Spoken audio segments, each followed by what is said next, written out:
Everyone, welcome to Dangerous Ideas. I'm Lee Camp. Good to have you here. Please make sure to hit thumbs up and follow and all that good stuff. But I'm going to get into the two major false flag events coming from both. One happening in a portion, a lead up to the U.S. proxy war in Ukraine. The other one happening in the lead up to the genocide that's being committed in Gaza right now.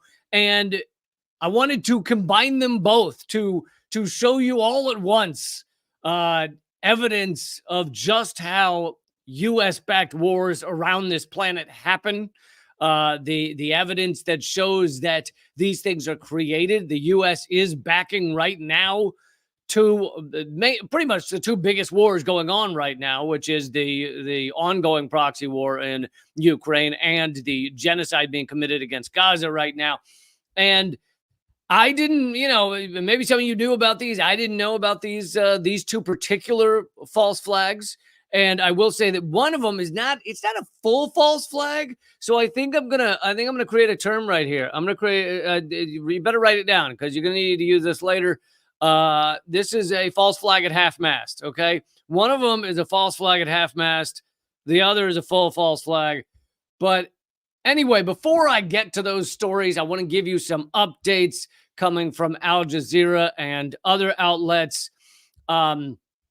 You all know that over 18,000 people have been murdered in Gaza by Israeli forces. A large percentage, the vast majority of those being innocent civilians, many of them, at least half, being children.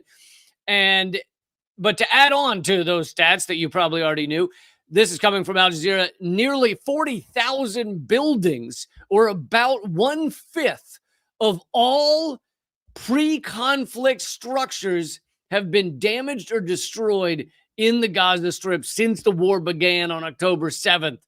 A UN assessment now shows 1/5 of all buildings across Gaza. Israel has dropped enough explosive firepower to be at least 2 to 3 Hiroshima bombs, somewhere in between there, I think, although it is changing every day. So maybe they've already hit the amount needed to be 3 Hiroshima atomic bombs on a 25-mile long, 5-mile wide, tiny area. That's the amount of explosive firepower they have dropped. And now we have this new information that 40,000 buildings have been destroyed. The destruction across Gaza, as I brought to you a couple of days ago, is worse than the destruction during the firebombing of Dresden, which, of course, notoriously went down in history as utterly razing, destroying an entire city. Another update, the prime ministers, and this gets into how the many of the people that normally just fall in line with whatever the U.S. empire tells them, many of those countries, many of those leaders are getting to the point that they no longer can justify, even though these are people that have done every last goddamn thing the U.S. wants them to. Doesn't matter if it's supporting the essentially genocide against Iraq, the attacks, the endless 20-year war on Afghanistan. They've supported all these things, and yet you actually see them beginning to back away from this genocide that's ongoing in Gaza, perpetrated by the apartheid state of Israel. So this is an update that even surprised me. Where is it? The prime ministers of Canada, Australia. Let's see if I can.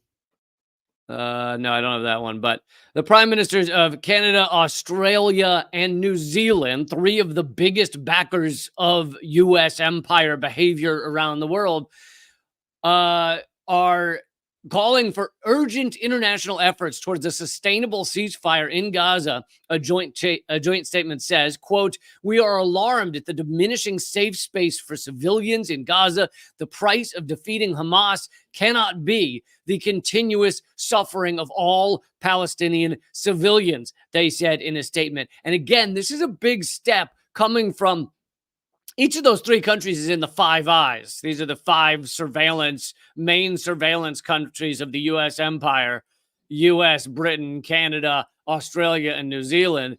And those three are part of that bloc. And for them to begin to back away from just, we support Israel no matter what, I don't give a shit. And I'm going to do a Southern accent because I can't do a New Zealand one. For them to back away is pretty crazy. I mean, it shows how insane this genocide is becoming. I mean, well, it's really been since day one, but they're seeing the writing on the wall. And this is coming from the UN Special Rapporteur, Francesca Albanese, who she is saying that the Israeli army is fighting everyone and everything in Gaza, which you and I may have known that. We've known that for 2 months now, that they're bombing indiscriminately. They're bombing everywhere. They're bombing hospitals. They're bombing schools. They're bombing medical clinics. They're bombing UN refugee areas. They're bombing everything they can. But it's different for UN rapporteurs to say it. It has a different level of weight, and they tend to be very hesitant on making these kind of announcements. But the UN Special Rapporteur on the occupied Palestinian territories has voiced support for the UNGA proposal to call for a ceasefire after the U.S. vetoed a Security Council resolution. I covered that yesterday on this live stream. If you missed that episode and you want to see it, it's up on my YouTube channel and up on rumble.com/LeeCamp. But when the U.S. vetoed that ceasefire, they were the only ones to say no. The only ones to vote no was the U.S. in the Security Council. And they proved that the UN can no longer do the most basic job the UN has, which is stop genocides. We know that the UN can't stop violations of international law. They can't stop war crimes. They can't stop apartheid states, which Israel's been for generations. But the one thing it seemed like was their base level was like, let's stop genocides. And they have failed to even do that. That's what I covered yesterday. Anyway, she said the Israeli army is fighting everyone and everything in Gaza, including the UN. This is unacceptable and profoundly unlawful. They've killed, I think it's 100 UN workers so far. Truly just egregious, a war crime at every corner. And in case those of you missed it a few episodes ago, I went through the dictionary definition of genocide as posted on the Holocaust Memorial Fund's website, and they're getting their information from the UN. The dictionary definition of genocide, and Israel is ticking off every single box. You can go down and just say, yup, yup, yup, yup. There is zero argument that this is not a genocide, that this is not ethnic cleansing. So not only are Canada, Australia, and New Zealand beginning to back away, but you even see Biden. Now, I know these are words. These are not actions. The actions are horrific. The Biden administration just bypassed Congress and sent thousands of more tank shells to Israel without even going through Congress, which is supposedly what Congress is supposed to do. So, yes, his actions are as genocidal as you can imagine. But it's rare that you see the U.S. administration, the presidential administration, get to a point that they're even criticizing Israel in public in any way. And Biden has said that Israel is starting to lose support because of the Gaza bombing. Biden's warned that Israel is starting to lose support from the international community because of their relentless bombing. He said, quote, they're starting to lose that support at a campaign fundraising event in Washington, as reported by Reuters. Biden also said Netanyahu needs to change his hardline government. But I know these type of statements mean nothing if you're sending tank shells and other forms of bombs and you're helping pilot the drones overhead. These statements largely mean nothing. But the only reason I would say that this does start to mean something, Biden making these types of statements, is because the U.S. so rarely gives any criticism of the apartheid state of Israel that this shows that they're feeling some pressure. They're starting to feel, because it is impacting Biden's support, whoever, I don't know who still supports Biden or Trump or any of them, but He's starting to lose support based on this genocide. And so as is the whole Democratic Party, but it really does show that they're feeling at least a little bit of pressure. That being said, again, behind closed doors, they're sending more tank shells so the genocide can continue. But anyway, there's some updates on where things are going right now. This relentless bombing, but you guys have heard me cover those details and cover these updates, live stream after live stream for many weeks now. But here are some updates, and I'll start with the in terms of false flags. Here's 2 false flags, one having to do with Israel, Gaza, one having to do with Ukraine, and the Israel Gaza one is a false flag at half mast. Okay, which new expression I just created. But so this is from the Gray Zone, which the Gray Zone had posted, has done several good articles on the evidence, and there's a lot of it, that Israel, the IDF, did a lot of the killing on October 7th. Now, you can argue, you are welcome to argue that it is a perfectly fine military strategy for a military to go into a place where there are hostages and just murder everyone. Hostages, civilians, the hostage takers, just murder everyone. Now, you can sit here and argue and go, I think that's what they should have done. Okay, fine. You can have that debate. But that's not what people are doing. That's not what your mainstream media is doing. That's not what these governments are doing. They are pretending that everybody, at least every Israeli killed on October 7th, was killed by Hamas, which is provably false. Now, I have played for you video of some of the tank gunners firing the tank shells that said on television that they were firing into buildings with civilians. And that is why so many of the civilians ended up being burned and having the entire building destroyed. So we know that a lot of the killing that happened on October 7th was IDF. Now, I don't know if there's many people out there like this, but I just want to be clear. I am not saying Hamas didn't kill anyone. I'm not saying Hamas didn't take hostages. To me, that is evident. But to pretend that all 1,200 were just killed by Hamas is idiocy. On top of that, I've also brought to you the article showing that the Israeli government has said they're going to shred and bury the evidence, meaning cars, whole vehicles that have been burned and shot to hell are being shredded and buried, I assume in a place that no one will ever find. Why would they do that? Okay, but that aside, Gray Zone does this reporting. I'm just giving you the background to this upcoming article. Gray Zone does that reporting. Haaretz, which is they're basically a liberal outlet in Israel. They often are critical of Israel, which is why I will often bring to you some of their articles, which is very rare among Israeli press.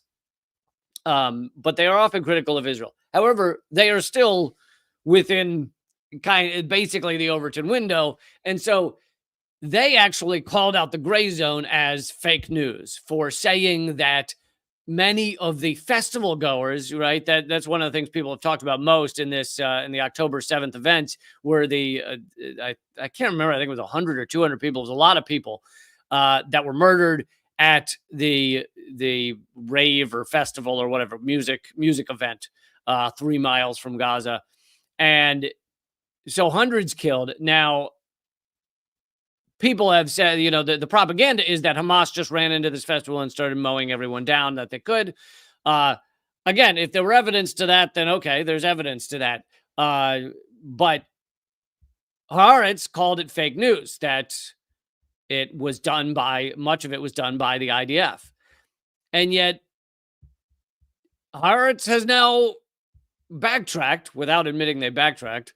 They have confirmed, the Gray Zone reporting, that they dismissed as a conspiracy, showing Israel killed its own festival goers. Now, In terms of the definition of false flag, I guess people normally use it to mean something that is planned ahead of time, that you blame on you kill your own civilians and blame them on someone else. Maybe the most famous one was when uh, to set off World War. One of the things that set off World War II was, or it set off the invasion of Poland, was Hitler dressed up some of his Nazis as Polish soldiers, and then attacked a radio tower or something. I can't remember all the details, but and told everyone that Poland attacked him or attacked the Nazis. But so I guess it's possible that the dictionary definition would be you have to plan ahead to do this thing. But the propaganda now is the false flag at half-mast, which is saying that Hamas killed all these festival goers when we know that is not true, at least not for all of them. And where's that information coming from? It's the Gray Zone's reporting it, but it's coming from actual police reports. And Haaretz, which reported the police reports. Israeli outlet Haaretz has acknowledged a police report confirmed partygoers at a festival 3 miles from the Gaza border were killed by the Israeli military on October 7th. In an article published November 19th, Haaretz reporter Josh Briner wrote that an official investigation into the deaths of Nova Festival attendees revealed that an IDF combat helicopter that arrived at the scene from the Ramat David base fired at the terrorists and apparently also hit some of the revelers who were there, citing a police source. And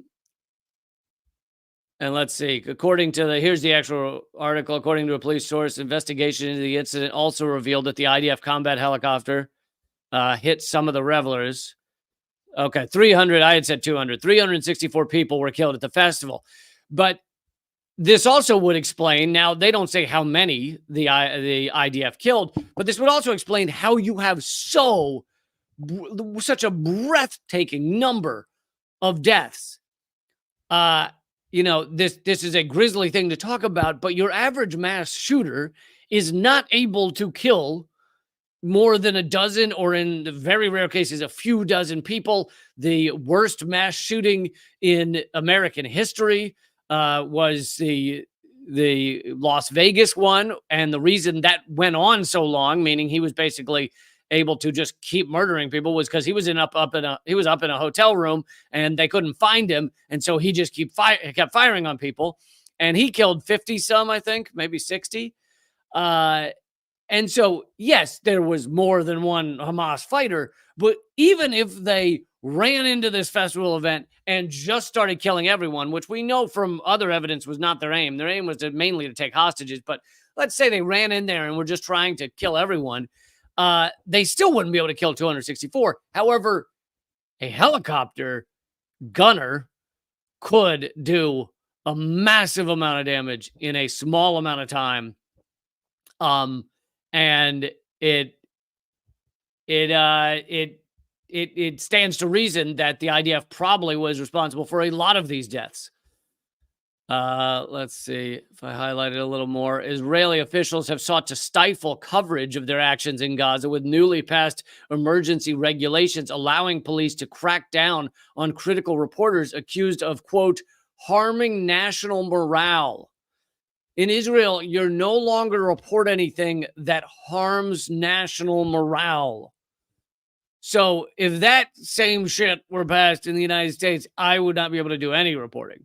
Now, I have been heavily suppressed, had many things deleted, many platforms deleted, but I have not been arrested. Whereas it sounds like in the new Israeli policy, you could be arrested for harming national morale. The article continues. Tel Aviv's restrictions on media efforts to cover its deadly siege extend to Gaza itself, with CNN's Fareed Zakaria admitting, and Fareed Zakaria does neoliberal manufacturing of consent for war endlessly. So when these CNN and MSNBC anchors are forced to admit these things, that means it's really getting pretty bad when they're the ones admitting it. But Fareed Zakaria admitted that as a condition to enter Gaza under IDF escort outlets, have to submit all materials and footage to the Israeli military for review prior to publication. But the article continues, the suggestion that it was the Israeli military which bears responsibility for the Nova Music Festival killings, not Hamas, as both Tel Aviv and Washington have insisted for nearly 6 weeks, has largely been ignored by legacy media. As of publication, not a single mainstream outlet has acknowledged Haaretz's confirmation of the Gray Zone's disclosures. So, yet again, you have these revelations coming out, and the mainstream media refuses to mention them, cover them. They continue to stick with the quote unquote official and initial story that all deaths of Israelis on October 7th and the following 2 days were perpetrated by Hamas. But we know that's not true. We know it's absolutely not true. And of course, the festival, although maybe that's where the largest number of murders was, it was just a small part of it. And we know that tanks fired on buildings. We know that Israel has a directive to kill hostages, their own hostages, to kill hostage takers, obviously, and then to kill anyone who happens to be around hostages or hostage takers. It's called the Hannibal Directive, and it's luckily getting some coverage from independent outlets, but you're not going to see anything about it on the mainstream. But this is the reason I call this a false flag at half-mast is because this is useful to the Israeli efforts. As I have covered in previous the Israeli genocide efforts, as I've covered in previous live streams, there is mountains of evidence that Israel knew this was going to happen. In fact, even the New York Times, even neoliberal, pro-Israel, pro-apartheid New York Times has covered the fact that Israel knew October 7th was going to happen. They may not have known it was going to happen on October 7th, but they knew a year in advance. I've also covered other articles saying that the soldiers who are in charge of monitoring those Hamas activity near the barrier that Israel's put up, they were reporting that there was unusual activity, that something was probably likely to happen, etc. And yet nothing was done. Nothing was done. I believe it's quite evident now, intentionally, because this is useful. In a disgusting way. Now, that doesn't mean they knew every aspect or how big October 7th would be. Maybe they thought it would be much smaller. I don't know. I don't have that evidence yet. But still, they knew all of this was going to happen, and they largely allowed it to happen. All the video surveillance cameras on the Gaza fence area, where the wall area where they ultimately broke through, all of those video cameras have disappeared. All of their video footage has disappeared. The cars and other evidence are being shredded and buried in an undisclosed location. The Israeli government says they're doing that for environmental purposes, which I'll let you all decide how much you want to believe that Israel's shredding and burying cars for environmental purposes. So this is a false flag at half-mast. I don't think there's any question about that. But also, as I've said multiple times, because people like to get into the people that are trying to defend Israel right now are like to get into these debates as to whether there was rape on October 7th, or how much rape there was, or whether rape was a systematic tool that was being used, or whether it was just a couple of rapes and that was the exception. To me, that argument doesn't matter. It's disgusting and it's repulsive. And I'm not saying victims or survivors shouldn't be heard out. They absolutely should. But to me, you can have that debate another time. Right now, we're talking about a goddamn genocide that is happening. It doesn't matter what happened on October 7th, essentially, because even if you believe the entire word for word official narrative of Israel on October 7th, on what happened then, you still can't bomb hospitals. You still can't murder children. You still can't strip down hundreds of innocent civilians nude and parade them around and then take them off to torture them. Those are still war crimes, no matter what happened October 7th. And So to me, that is one of the biggest tricks in this whole debate is let's get bogged down into a debate about whether rape happened, or let's get bogged down into a debate about whether a Jewish college kid feels, alienated or feels fearful because they see a free Palestine march. And for those of you who are new to the show, I'll just mention here that I'm Jewish. I'm an anti-Zionist Jew, and being Jewish does not mean that you can shut down people trying to fight against a genocide just because it made me nervous, so therefore I can stop everyone from trying to stop a genocide. Or say that people trying to stop a genocide should be, I don't know, arrested, should be kicked out of their colleges. No, these people trying to stop a genocide should be supported. And you should be on their side, whether you're Jewish or not. All right, so now let's get to the next false flag that these revelations, also fairly recent. This one in Ukraine. But before I do that, real quick, the Rumble seems to be working, which for those of you who don't know, my main channel is rumble.com/LeeCamp, but it's still a little faulty. I don't know if they've been under a hacking attack or what the deal is, but so I am going to do my full live stream on all the platforms one more day. Following days, it'll be just the regular way where the whole thing is only at rumble.com/LeeCamp. So if you want to catch the full thing in future weeks, definitely go to rumble.com/LeeCamp, hit subscribe over there. But okay, let's get to this other false flag, which has new revelations in it, even though it's been years in the making. Well, okay, let me give you some background before I pull that up. Many of you know what the Maidan coup is. The Maidan coup was a U.S.-backed, at least partially U.S.-created coup in Ukraine in 2014 in order to put pro-Western, pro-United States forces in power in Ukraine that would allow a path towards NATO membership, that would allow U.S. Influence in Ukraine. Ukraine, obviously, being a former Soviet bloc country.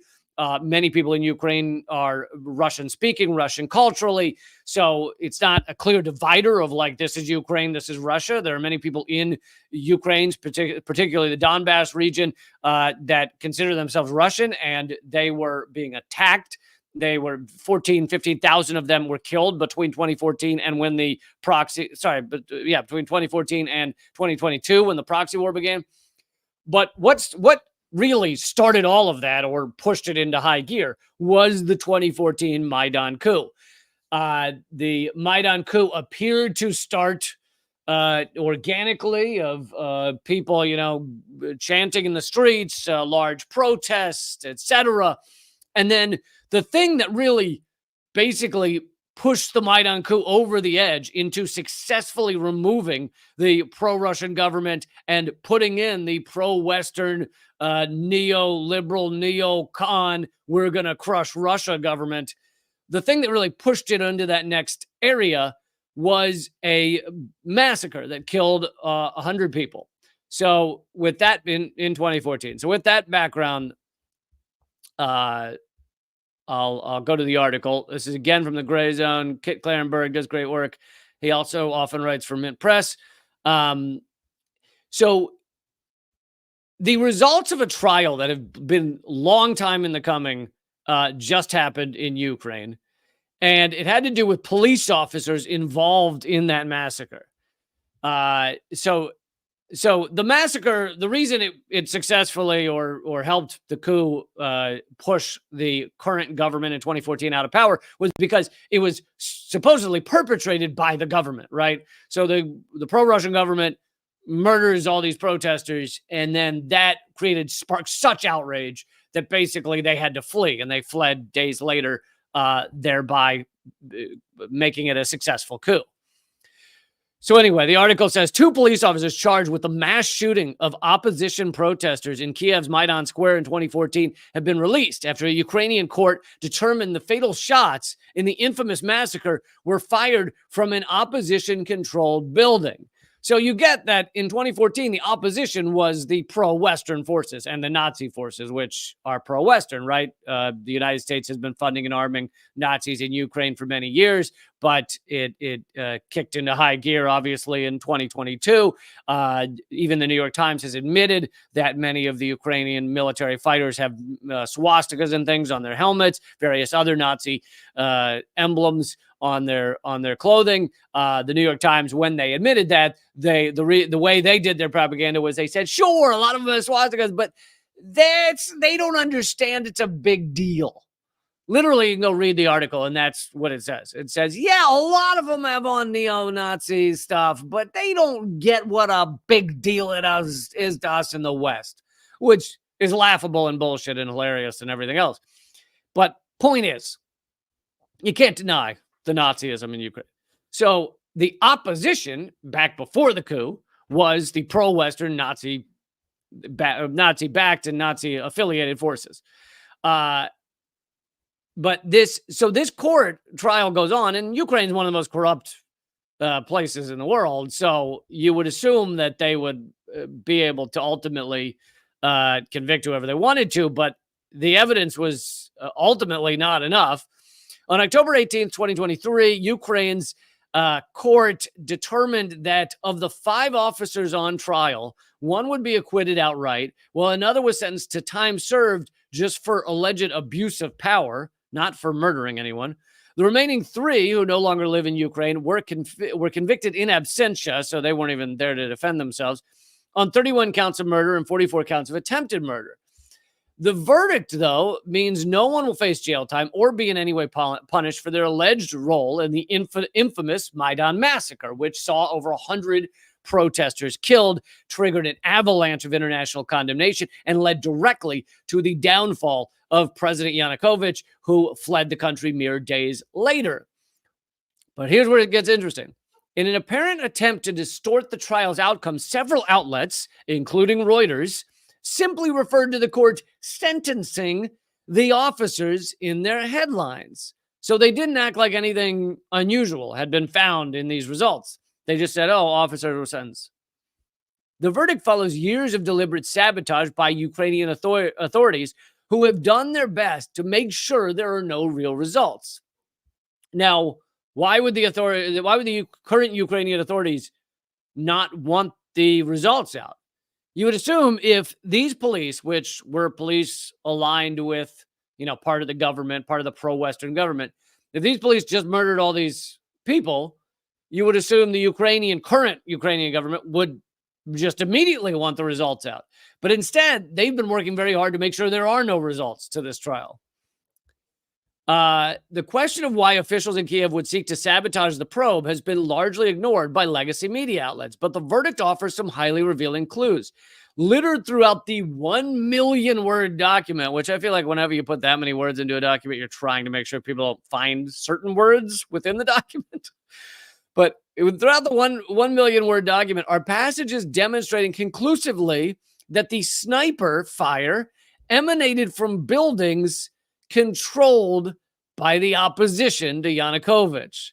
Collectively, these excerpts strongly suggest the Maidan massacre was a false flag carried out by nationalist elements who aimed to ensure the president's ouster and aimed to, maybe at just a more base level, kill these protesters so that it would create a firestorm in the country. Now, just reminding you, because sometimes my head gets turned around too, like the different government, what government was in power then, etc.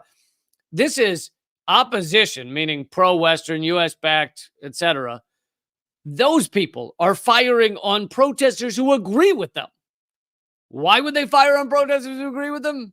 Because that's what a false flag is. You kill your own people to create a firestorm. Another famous example of a false flag that didn't happen is Operation Northwoods, which is now well known. You can read about it in Wikipedia, in the liberal history of the world Wikipedia.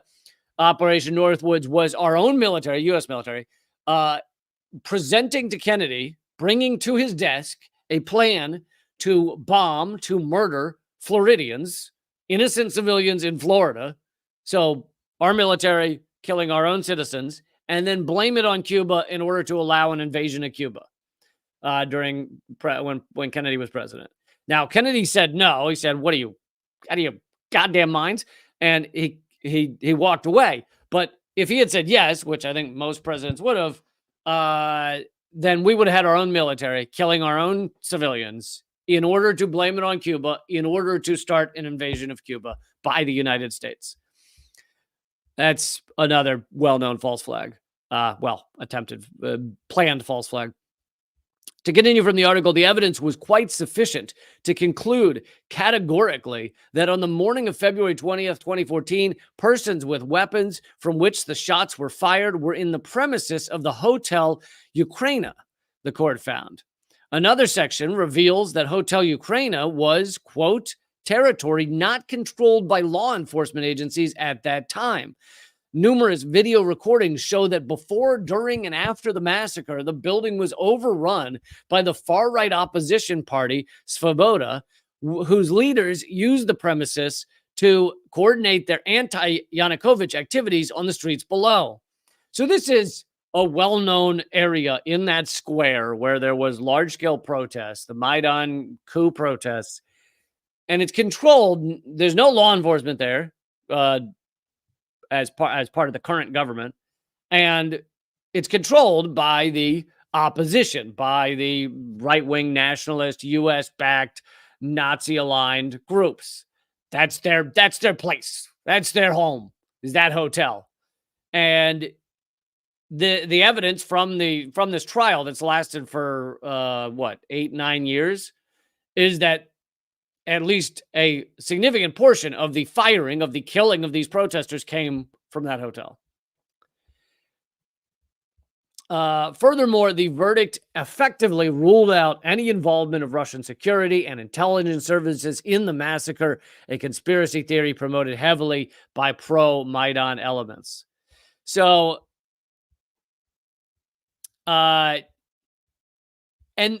this is evidence of at least some level of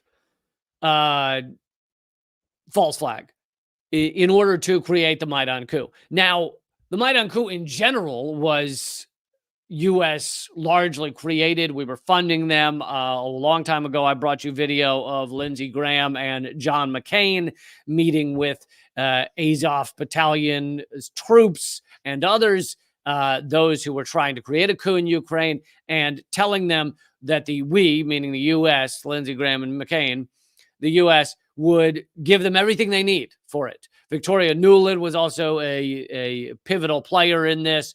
Leaked phone calls have revealed her talking about who should be put in as president following the ouster of Yanukovych. And all of this has led, it wasn't Zelensky immediately, it was several years before Zelensky got into power. But all of this led to where we ultimately ended up, which was the proxy war that the U.S. had been working to create in Ukraine for years and years. That's where we ended up. And those of us who were revealing these things to you, were revealing the U.S. backing of the Maidan coup, who were revealing false flags in the Maidan coup, all of those things, we've been called every name in the book. I mean, some of this information is the reason I've had, as most of you know, my TV show of 8 years banished around the world. If you go to the YouTube channel, even to this day, it's been almost 2 years that it's been banned around the world. That TV show, Redacted Tonight. I had my original podcast banned from Spotify. It was for bringing you information like this that we now have evidence of. I mean, we now have court proceedings showing the stuff that some of us in independent media have been saying for years. And it just goes to show I'm always right. So there's that. I'm just always right. It's pretty. If some of you were wondering how I'm always right on these things, like before the evidence comes out, it's pretty easy. Just whatever the U.S. empire says is false. And so the moment they say it, you go, oh, that's false. And then you'll be right every time. So it doesn't matter whether you have evidence yet. So like when the U.S. is like, China has a spy balloon in the sky, you just go false. And then you go and you find the evidence. And sure enough, now even the Pentagon has admitted that wasn't a spy balloon. It was a weather balloon that was off course. So you just yell false immediately. And then you wait for the truth to come out. You know, when they go, there's WMD in Iraq, you go false. And then you wait for that to be, oh, yeah, okay, I was right. When they go, Cuba has acoustic weapons that are highly advanced and are giving diplomats headaches. And you go, false. And then years later, the CIA admits that, yeah, no, there was no acoustic weapons. There was no harm being done by Cuba. It was a combination of probably a few people faking it and a few people believing that they had a headache. So, you know, I can give training courses. I'm thinking of selling, you know, like a 6-week program where I teach people how to always be right about what's going on in world news. Unfortunately, I haven't figured out how to stretch one sentence out to 6 weeks. So I'm working on that aspect of it. Like, you know, anything the U.S. says, just yell false and then wait for the truth to come out later. That's everything I would teach through the whole 6 weeks. But I just have to try and, you know, figure out a way to say that over and over for 6 weeks so I could sell you a 6-week course on how to always be right. Another thing is if something is blown up or someone is killed and it benefits the United States, but no one knows who or how or why it happened, you just yell, the U.S. did it. That's part two. So when the day the Nord Stream pipeline is blown up, you just go, the U.S. did it, even with no evidence. Just the U.S. did it. And then you'll be proven right eventually because the U.S. heavily benefited from the Nord Stream pipeline blowing up. And they also had said, including Biden, had said before it was blown up that they would find a way to stop it. Biden actually said, we will stop the Nord Stream pipeline. And the questioner, the reporter said, how are you going to do that considering it's a pipeline between Germany and France? It's not, you know, connected. It doesn't have to do with the U.S. And Biden gives a little smirk and goes, we have our ways. Basically saying we're going to blow it up. And then they blew it up. So, you know, that's how you're always right. If you always want to be right, that's how you're always right. Okay. This next segment, it is, I think, a couple of years old. But there's a reason I'm covering it now, which is, I doubt you know it. We have a secret military.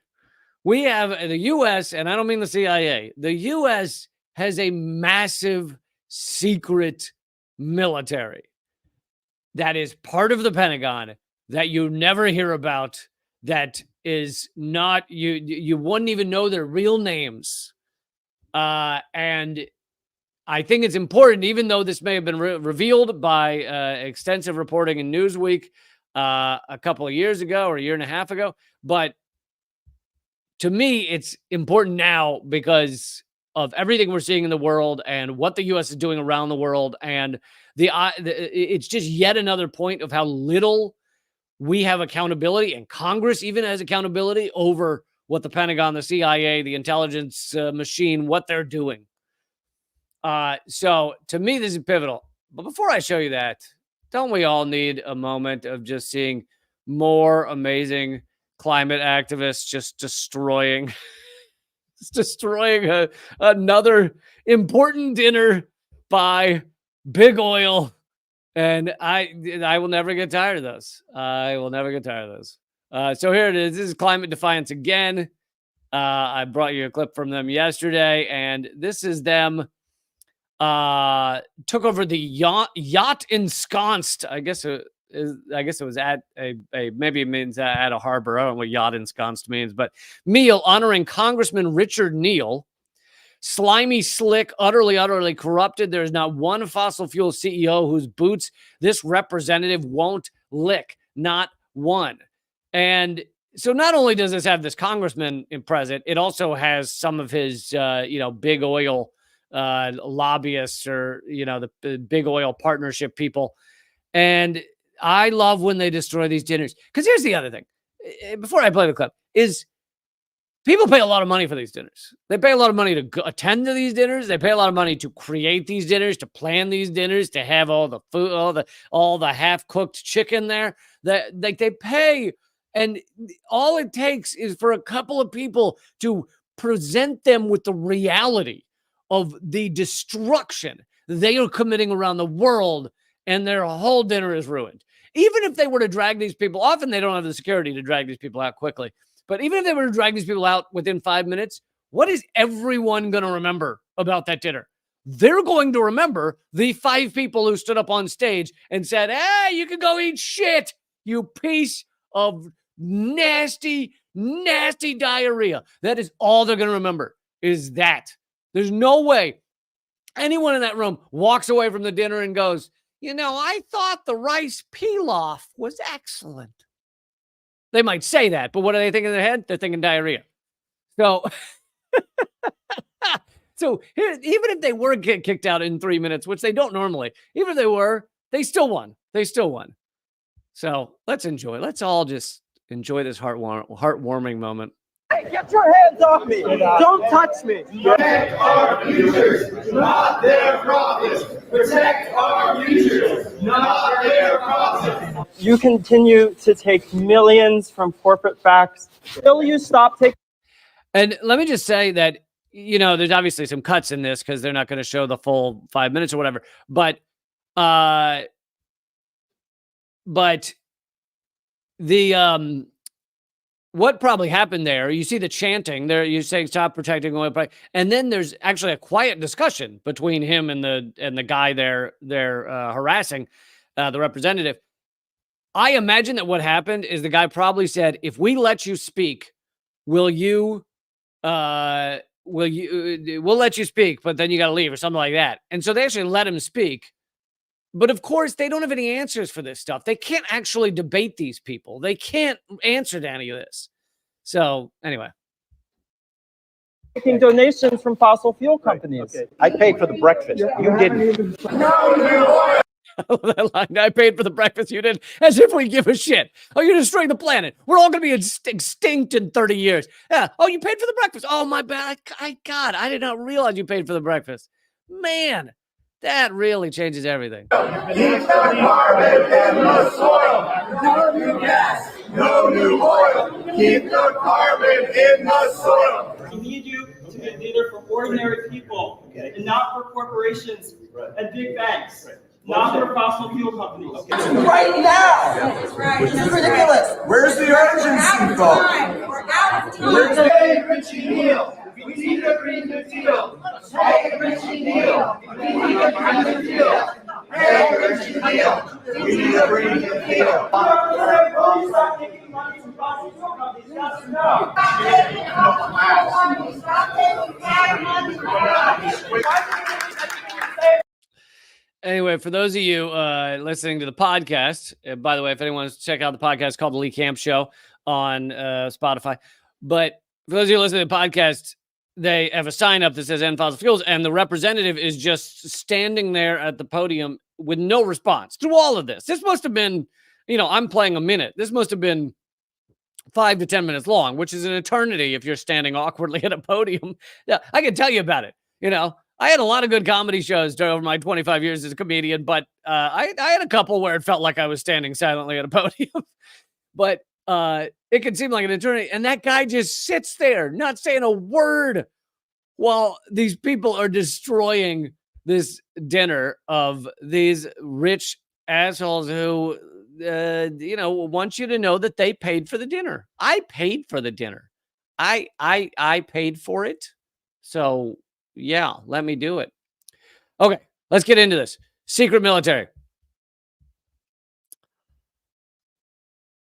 Please hit subscribe, everybody. Please hit follow. That's the way I am able to keep this show going.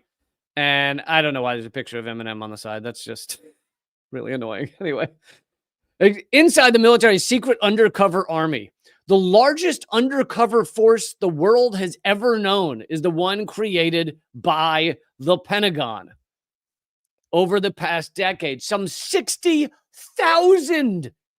That's the private, quiet, secret military, not the CIA. That's different. This is Pentagon.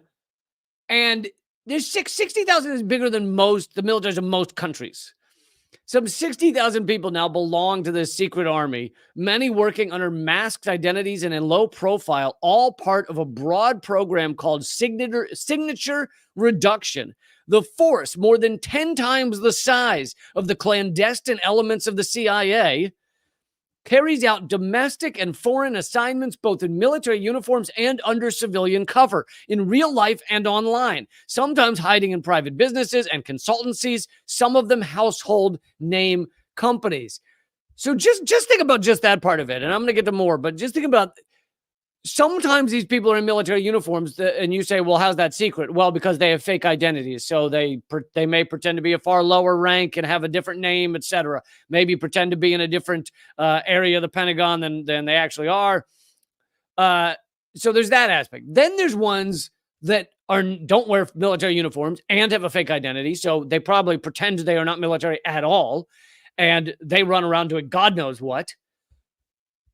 To continue, the unprecedented shift has placed an ever greater number of soldiers, civilians, and contractors working under false identities, partly as a natural result in the growth of secret special forces, but also as an intentional response to the challenges of traveling and operating in an increasingly transparent world.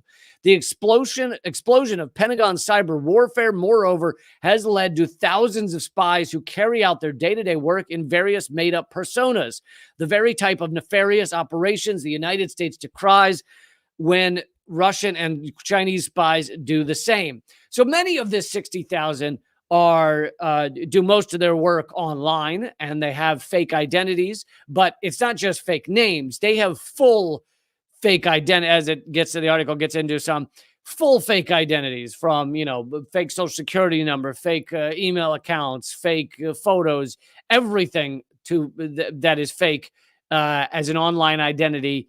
And, it's tough to know everything that they're involved in, obviously. It would be quite a surprise if they were able to find out all that.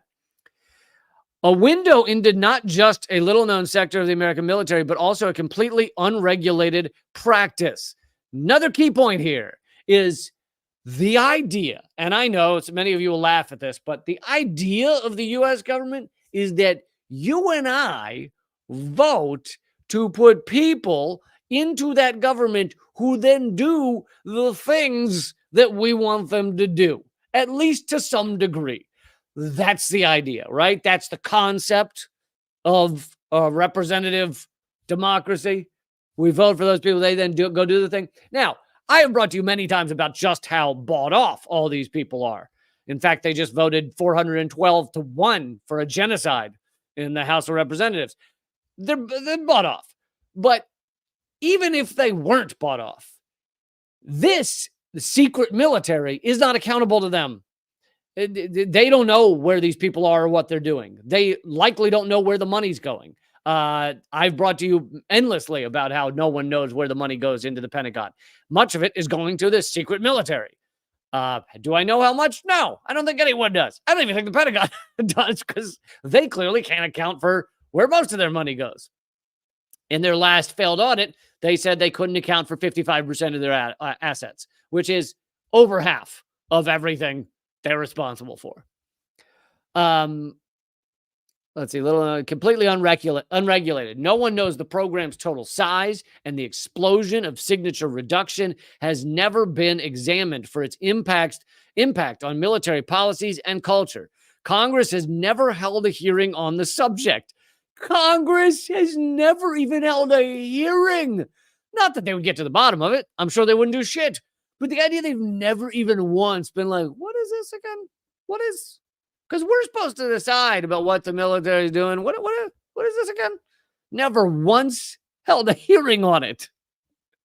That's unbelievable, even for Congress. Even for our Congress, which has a approval rating slightly south of herpes, that's even impressive for them.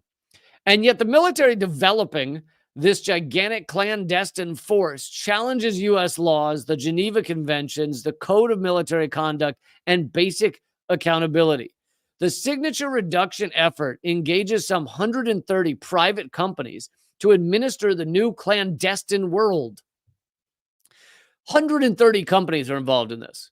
And this shows the amount that corporate America is part of our secret military.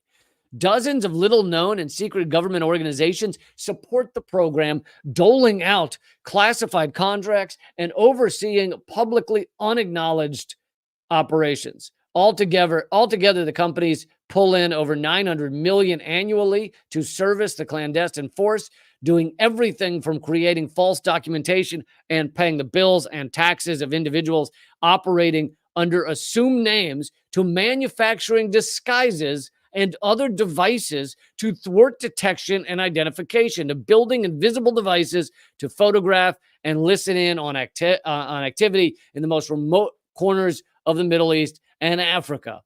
So, yes, some of it is done in other countries. Some of it's done right here in the United States. It is a massive clandestine military that our government, our Congress has never even asked to look at, never even asked to analyze. The newest and fastest growing group is the clandestine army that never leaves their keyboards. These are the cutting-edge cyber fighters and intelligence collectors who assume false personas online, employing non-attribution and misattribution techniques to hide the who and the where of their online presence. And this also speaks to, the fake Russian bot armies, which has now completely been debunked. Remember when Russian bots were all the rage? MSNBC was talking about them about every 30 seconds, saying, oh, Russian bots did this, Russian bots did that. Anytime there was a story that they didn't want you to know about, but the story was coming out anyway, they would say, oh, no, that's Russian bots. We don't know how much of those Russian bots. It has been debunked. Even the New York Times and other outlets have finally, years later, admitted that there was no at least large-scale Russian bot operation. And every time they were pointing to, look at the Russian bots, those weren't Russian bots. They might have been bots, but they weren't Russian bots. We don't know how much of those might have been this clandestine military bot army that this secret military is put together. We know none of that. It's a completely unaccountable. I mean, it's hilarious how unaccountable the U.S. government is. There's no democracy to begin with, but even if there were a democracy in this country, we are not in control of what is happening by our government. Let's see, not misattribution to hide where, online presence, even engage in campaigns to influence and manipulate social media. Hundreds work in and for the NSA. But over the past 5 years, every military intelligence and special operations unit has developed some kind of web operations cell that both collects intelligence and tends to the operational security of its very activities. This protective effort entails everything from scrubbing the internet of telltale signs of true identities to planting false information to protect missions and people. And I'll just insert here that one of the, now this had to do with the CIA, but it had to do with that same effort they're talking about, which is, scrubbing the internet, scrubbing true identities, false flag hacks, which is when they would hack a country, but pretend it was another country that did the hack rather than the United States.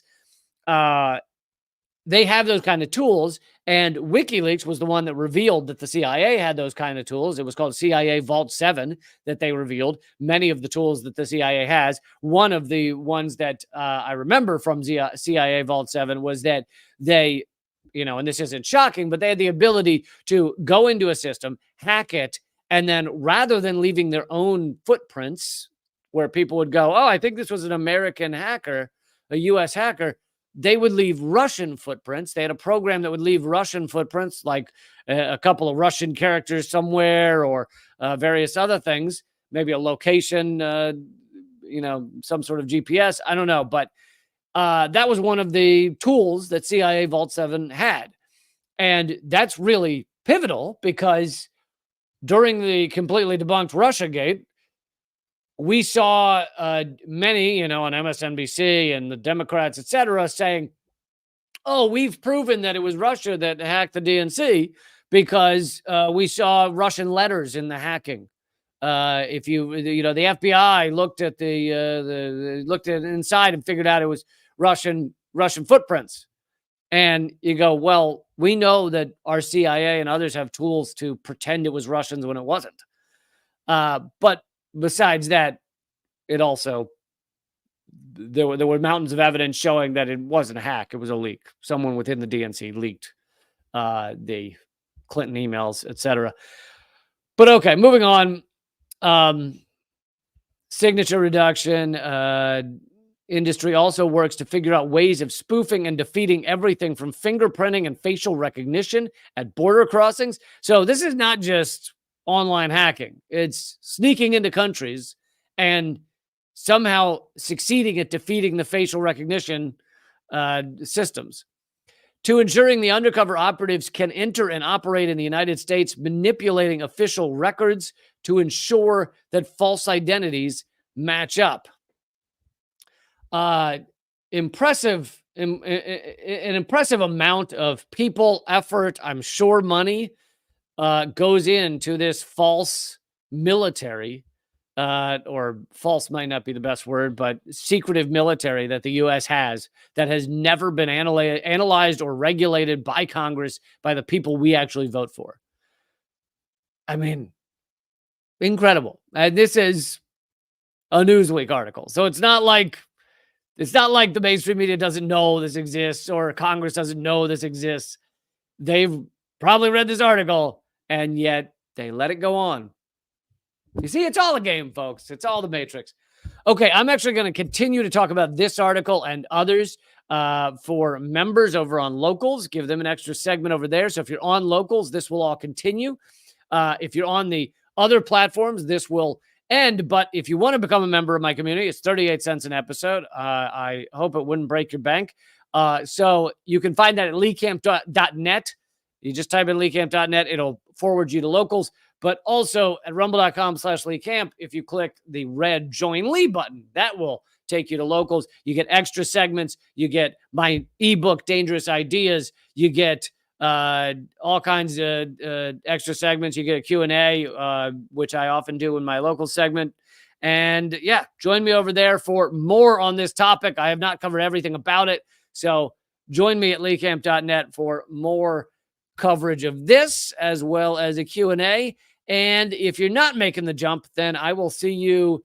I don't have a live stream tomorrow. I'm always off on Wednesdays, but I will see you again Thursday and Friday at 3 p.m. Eastern, noon Pacific, 4 days a week. Join me all 4 days a week, or you will not understand the plot. None of it will make sense. You'll be like, why did that guy die? Why is she marrying him? I don't know. Oh my God, she got an abortion. Like, you won't understand the plot unless you join me all 4 days. Okay? So definitely do that.